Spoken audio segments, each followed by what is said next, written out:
নমস্কার বন্ধুরা, বাঙালি সেরা হেসেলে সবাইকে স্বাগত। আজকে সজনে ডাঁটা আর তার সাথে মটর ডাল দিয়ে দারুণ সুস্বাদু একটা রেসিপি শেয়ার করতে চলেছি। রেসিপিটি সম্পূর্ণ নিরামিষ একটা রেসিপি। তো এর জন্য এখানে একটা পাত্রের মধ্যে নিয়ে নিয়েছি আলু। তো এখানে আমি দুটো মিডিয়াম সাইজের আলুকে এইভাবে ঝোলের মতো করে লম্বা লম্বা করে কেটে নিয়েছি। আর নিয়েছি কয়েকটা সজনা ডাঁটাগুলোকেও এইভাবে কেটে নিয়েছি। আর এখানে আমি 1 কাপ পরিমাণে মটর ডাল নিয়ে ওভারনাইট ভিজিয়ে রেখেছিলাম। আপনারা চাইলে 3 ঘন্টার মতো ভিজিয়ে রাখতে পারেন। সেই মটর ডালটা নিয়ে নিয়েছি। এবার ডালের একটা পেস্ট প্রথমে তৈরি করে নিচ্ছি। তো ডালটাকে একটা মিক্সিং জারের মধ্যে দিয়ে দিলাম। এবার এই ডালের মধ্যে দিচ্ছি 1/2 ইঞ্চি পরিমাণে আদার টুকরো, আর দিচ্ছি একটার মতো কাঁচা লঙ্কা। লঙ্কাটাকে অর্ধেক করে দিয়ে দিলাম। সামান্য পরিমাণে একটু জল দিয়ে ভালো করে মিহি করে পেস্ট তৈরি করে নিতে হবে। তো ডালের পেস্ট এখানে আমাদের তৈরি করে নেওয়া হয়ে গেছে। তো এইবারে এর মধ্যে কয়েকটা গুঁড়ো মশলা যোগ করব। দিলাম অল্প একটু হলুদের গুঁড়ো, কিছুটা পরিমাণে লাল লঙ্কার গুঁড়ো দিয়ে দিলাম, যেহেতু কাঁচা লঙ্কা একটার মতো দিয়েছিলাম। এরপর দিয়ে দিচ্ছি 2 পিঞ্চ মতো হিং, আর দিচ্ছি স্বাদ মতো লবণ। আর হিংটা দিলাম এই কারণে, মটর ডালে কিন্তু অল্প একটু হিং দিলে টেস্টটা আরও ভালো লাগে। আর যেহেতু এটা নিরামিষ রেসিপি, সেই জন্য কিন্তু খেতে আরও ভালো লাগে। তো স্বাদ মতো লবণটা দেওয়ার পর খুব ভালো করে ফেটিয়ে নিচ্ছি। প্রায় মোটামুটি 2 থেকে 3 মিনিটের মতো ফেটিয়ে নিতে হবে। দেখুন ডালের পরিমাণটা কিন্তু আগের থেকে অনেকটা ফেঁপে উঠেছে। তো এইভাবে বুঝতে হবে আমাদের ফেটানো হয়ে গেছে। এইবারে একটা মিক্সিং জারের মধ্যে দিয়ে দিলাম একটার মতো কাঁচা লঙ্কা, একটা মিডিয়াম সাইজের টমেটো, আর এর সাথে দিয়ে দিলাম 1 ইঞ্চি পরিমাণে আদার টুকরো। দিচ্ছি 1.5 চা চামচ পরিমাণে গোটা জিরে, আর দিচ্ছি প্রায় 10 থেকে 12টার মতো গোটা গোলমরিচ। এইবারে এখানে অল্প পরিমাণে একটু জল দিয়ে ভালো করে মশলার একটা পেস্ট তৈরি করে নিতে হবে।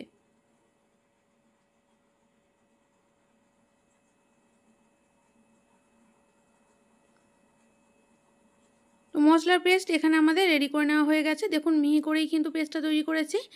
এরপর গ্যাস অন করে কড়াই বসিয়ে কড়াইতে দিয়ে দিলাম পরিমাণ মতো সর্ষের তেল। আপনারা চাইলে রান্নাটা সাদা তেলেও করতে পারেন। তেল ভালো মতো প্রথমে খুব ভালো করে গরম করে নিতে হবে। তেল গরম হয়ে যাওয়ার পর এর মধ্যে যে ডালের পেস্টটা তৈরি করে রেখেছিলাম, সেই ডালটাকে দিয়ে বড়ার আকারে ভেজে নেব।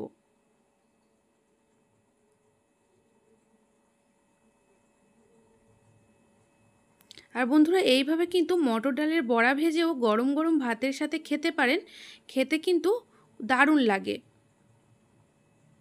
আর আমি যেভাবে মটর ডালের মধ্যে সমস্ত মশলা দিয়ে ফেটিয়ে নিয়েছিলাম, অবশ্যই কিন্তু সেইভাবে আপনারাও ফেটিয়ে নেবেন। তো এক সাইড হয়ে গেছে, অপর সাইডটা উল্টে দিয়ে ভালো করে উল্টে পাল্টে এই বড়াগুলোকে ভেজে নিতে হবে।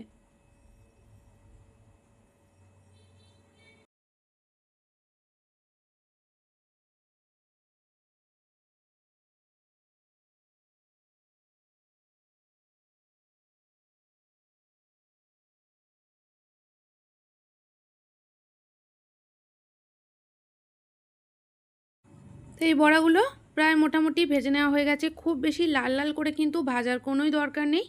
এইবারে বড়াগুলোকে একটা অন্য পাত্রে তুলে রাখবো।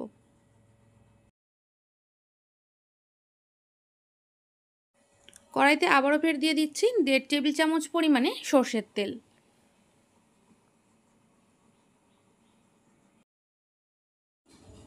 তেলের মধ্যে ফোড়নে দিচ্ছি 2টোর মতো এলাচ, দিচ্ছি একটার মতো তেজপাতা। তেজপাতাটাকে একটু ছিঁড়ে ছিঁড়ে দিয়ে দিলাম। আর এরপর দিচ্ছি অল্প একটু গোটা জিরে।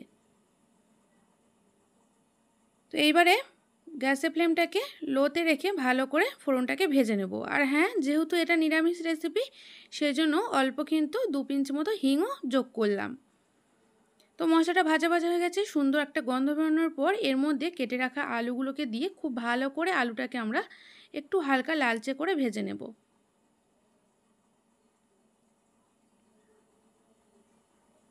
আর আলুটা একটু যদি আমরা ভেজে নিই, তাহলে কিন্তু খাওয়ার সময় আলুর টেস্টটাও বেশ ভালো লাগে।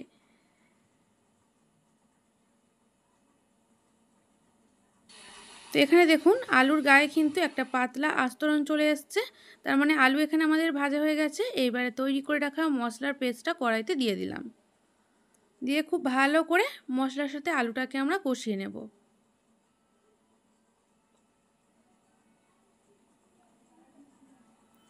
এইবারে মিক্সিং জারটা ধুয়ে এর মধ্যে অল্প পরিমাণে একটু জল যোগ করে দিচ্ছি। এইবারে এর মধ্যে গুঁড়ো মশলাগুলো যোগ করব।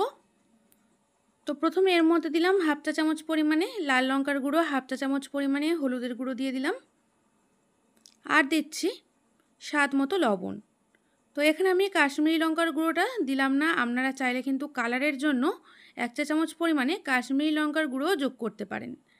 মশলা থেকে তেল ছাড়তে শুরু করলে এর মধ্যে সজনে ডাঁটাগুলোকে দিয়ে খুব ভালো করে আলুর সাথে কষিয়ে নিতে হবে। এবারে অল্প পরিমাণে একটু জল দিয়ে দিলাম, যেহেতু এটা কড়াইয়ের গায়ে লেগে যাচ্ছে মশলাটা, এতে করে কিন্তু একটা পোড়া পোড়া গন্ধ হতে পারে। তো সেজন্য অল্প একটু জল দিয়ে আবারও ফের ভালো করে নেড়েচেড়ে কষিয়ে নিচ্ছি। আর হ্যাঁ বন্ধুরা, এটা কিন্তু একটু কষিয়ে কষিয়ে রান্না করবেন, তাতে করে এটা খেতে আরও বেশি ভালো লাগবে। এরপর দিয়ে দিচ্ছি পরিমাণ মতো জল। জলের পরিমাণটা কিন্তু এখানে আমি একটু বেশি দিলাম।